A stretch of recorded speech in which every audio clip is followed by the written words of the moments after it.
You know, working in law enforcement is a dangerous job. Pierce County Sheriff Ed Troyer is speaking out against skyrocketing crime and a judicial system that he says puts repeat offenders right back out onto the streets. In an op-ed in the News Tribune, the sheriff decried the dangers of so-called catch and release that he says is putting law enforcement and the public in danger. I spoke with Sheriff Troyer tonight about what's pushing the crime rate, the ongoing officer shortage, and why he feels more disheartened than ever. What do you attribute to all of this, Sheriff? Well, I would attribute that nobody's being held accountable. I think that if we could get our numbers back up and we treated juveniles like we used to and held people accountable, I really think the majority of the mayhem is being caused by a very small amount of people. It's just that nobody, I mean, we give car thieves and kids rides home that drive cars through stores, and we give them rides home. They're not even in jail for a day. And same with people that are committing major felonies. I mean, 93% of the people in my jail right now are felons, and this is not a prison. Those are the numbers that prisons hold. It's a jail. It's supposed to be for misdemeanors. We have 60-something people in our correctional facility that are pending murder charges. Never used to be like that. We just have a lot of people. There's 4,000 empty beds in the state correctional facility right now.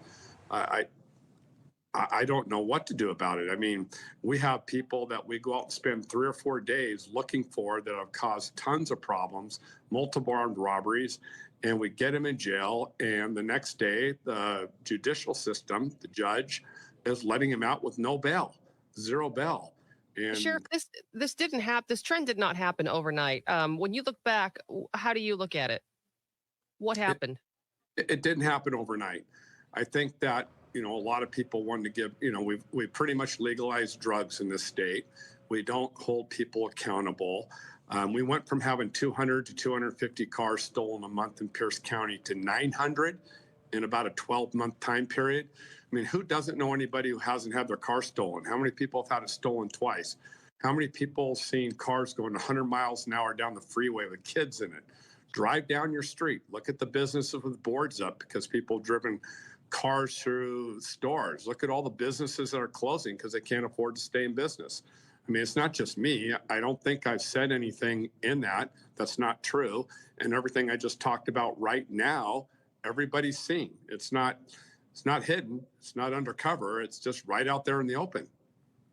We hear a lot of stories. We in the media hear a lot of stories from the victim's perspective. Coming from your perspective, in law enforcement, when you look at the situation at hand, if you could break it down into percentages or a pie chart of sorts, what percent would you attribute to lack of police officers, just lack of bodies out there? What percent would you attribute to the way the judicial system currently works? Well, with my department, I don't look at it as lack of police officers because we've always been low staffed, and we're lucky enough to have a great county executive and a council that backs us up mostly. And we're very, very good at filling our spots, and we're very good at catching people.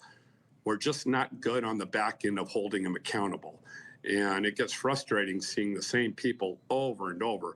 Sheriff, before I let you go, I'd like to ask you one more question. The op-ed came out a couple of days ago. What kind of feedback are you getting from people in the departments, in the positions of power that can begin to do something? Well, I can tell you that most law enforcement officers, me being an elected sheriff, I don't work for a mayor. I don't work for a city manager, so I'm allowed to say these things without the retaliation of losing my job. I work for the people. I'm getting support from our own people, other agencies, cops, most everybody, except what I have not heard from yet is a politician.